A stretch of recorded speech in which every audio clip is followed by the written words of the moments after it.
Remember, don't be a follower, be a student. That's the key to all books. Don't be a follower, be a student. Another book he recommended, Help Me Become Financially Independent. We're going to cover that before we finish this afternoon. The book was entitled The Richest Man in Babylon by George Clason, C-L-A-S-O-N. This little book, The Richest Man in Babylon, I use it as a textbook, teaching teenagers how to be rich by 40, living in America, 35 if you're extra bright, much sooner if you find a unique opportunity. I got rich by the time I was 31, didn't wait till 35, if you find a unique opportunity. So we'll get into that after we come back from our next break. Richest Man in Babylon. Get your library started. Here are some key sections to put in your library called mental food. In fact, we call it food for thought. It's so important to nourish the mind, not just the body, but nourish the mind. Key phrase. Now it needs to be well balanced. You can't live on mental candy. Somebody says, well, I just read this positive stuff. That's too second grade. You've got to get out of second grade. You can't just be inspired. You've got to be taught. You can't just be inspired. You've got to be educated. Here's a good book. It's called How to Read a Book. Good title. How to Read a Book by Mortimer Adler. In this book, How to Read a Book, Mortimer, you know, is the chief editor of the new Encyclopedia Britannica. A good set of books, right, to have in your library. The Encyclopedia Britannica, chief editor, Mortimer Adler. He's in his 80s. He's still active, still writing books. I've got several of his books. The 6 Great Ideas. A lot of books, Mortimer Adler. But he wrote this book, How to Read a Book. Now in this book, How to Read a Book, not only does he give you some good suggestions on how to get the most out of a book. It's one thing to read it, it's another thing to get the best out of it. He'll give you some techniques on how to get the best out of a book. It's very good. But here's what's also in his book, How to Read a Book, a list of what he calls the best writings ever written. I've used it as a centerpiece for my library. So I'm just asking you, take a look. If it suits you, fine. If it doesn't suit you, hey, keep looking until you find something to suit you. But well balanced. Let me give you some of that balance. Number 1, history. We've all got to have a sense of history. American history, national history, international history, family history, political history. We all need a sense of history. Shortest history lesson. Opportunity mixed with difficulty. No matter how far back you go, 1,000 years ago, 2,000 years ago, 3,000, 4,000 years ago, I'm telling you, it all reads the same. Once you understand the thread that it isn't going to change, then what's going to change for my life? Answer, looks like I'm going to have to change. History helps us to understand how it is, what there is to work with, seed, soil, sunshine, rain, and what human beings have done with it in the past, and how many of them have, like I did by age 25, they have messed up. That's what history's for. Be a good student of history. Here's a good book, Lessons of History by Durant. This little book is only 100 pages, but I'm telling you, it's so well written, you'll be intrigued, as I was. This little book, Lessons of History by Durant. Next is philosophy. Durant also wrote a good book on philosophy. The Story of Philosophy. It's got a good rundown of the key philosophers of the last several hundred years, what they taught and some of the lives they lived. You might find it a little difficult, but hey, you can't just read the easy stuff. Key phrase to add here in parentheses, don't just read the easy stuff. You won't grow, you won't change, you won't develop. Tackle the more difficult stuff. Next, novels. Novels are good. Sometimes an intriguing story keeps our attention so that the author can weave in the philosophy he or she is trying to get across. Ayn Rand was probably better at that than anybody else I could possibly think of.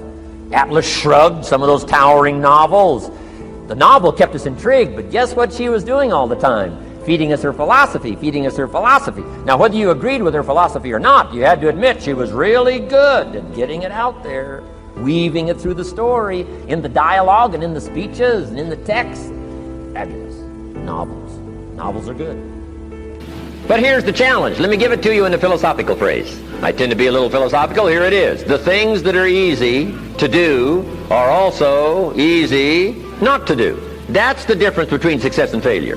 So you've got the choice here today of one of two easies. Easy to or what? Easy not to. I can give you in one sentence how I got rich by the time I was 31. Here it is in one sentence. I did not neglect to do the easy things I could do every day for 6 years. Underline. I did not neglect. That's the key. I found something easy I could do that led to fortune, and I did not neglect to do it. Major reason for not having everything you want in America. Major reasons for not having more of what you want in America. More health, more money, more power, more influence, more everything. Major reason why you don't get it. Simple answer. Neglect. Neglect. And here's the problem with neglect. It starts as an infection. And if you don't take care of it, it becomes a disease. And here's what else is the problem. One neglect leads to another. Neglect to do wise things with your money, you'll probably neglect to do wise things with your time. Neglect to do wise things with your time, you'll probably neglect to do wise things with your business. One leads to another, leads to another. Pretty soon, neglect has you by the throat, emptying your purse, emptying your heart, emptying all of your chances for equities and power and all the good things. Neglect.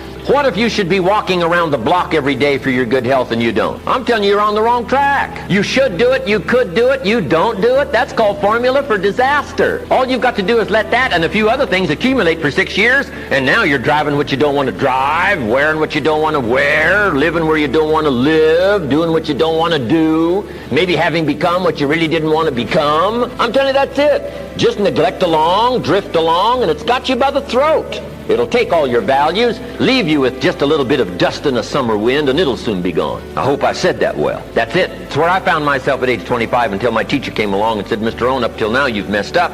Let's see if we can't clean that up and change it all.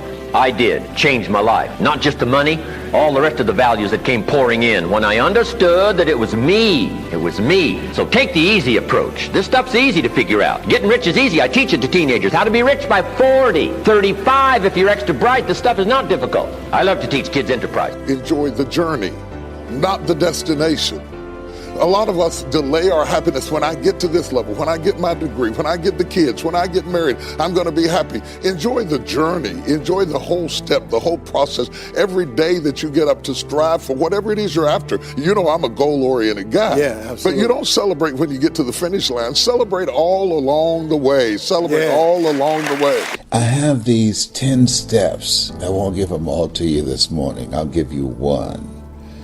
And it is 10 steps of getting through tough times. I've never done this before. 10 steps, had it for years. I applied it and used it in my own life, but I've never done it publicly. And so I want to share this as a gift to you ahead of Christmas. I want to share this with you. It's 10 steps, and I'm going to go through one of them. And I'd like for you to like this page and share it, like it and share it, because this message will be helpful to someone that you know, someone that you love, someone that might need some encouragement this morning, or someone who's already motivated and positive, and they like you. They like positive messages like I do, okay? I want you to like this page and share it, like it and share it. But it's 10 steps of making it through tough times. I'm speaking to world-class speakers here in Phoenix, Arizona this morning. And I'm up early, been up since 3 o'clock. They say angels talk to you between 2 o'clock and 3 o'clock. Well, I wish they would talk to me between 8 o'clock and 9 o'clock too. Okay, so I can sleep longer. But this is new in my life. Just waking up between 2 and 3 o'clock out of nowhere. And I asked Celeste, simply Celeste, have you ever done that? She said, yes. I said, well, what is that about? She said, that's what old people do. Oh my God. Whenever you're having an experience that is deeply fulfilling, and you're not distracted by thought, you're not waiting for the next good thing to happen, you're not looking over the shoulder of the present moment to see what's coming, you're just totally with whatever it is, you're not then worrying about what it means. I mean, this is something you have to do something in order to find that question interesting, and the thing you're doing is less interesting than really being connected to the present moment. And if in the present moment if you're not lost in thought and you're truly just kind of surrendered to consciousness in the present moment, whether it's pleasant or unpleasant, you don't have to think of the grand design of your life. It's not the lack of it, it's not the best type. People say, well, hey, Tom Brady, 6th round draft pick, I mean, he's constantly trying to prove them that they picked the wrong guys. I know Tommy a little bit, and I can tell you, that motivates him, but if you think he's become the greatest football player of all time because he's trying to prove people from 20 years ago wrong about where he was drafted, you don't get elite performance.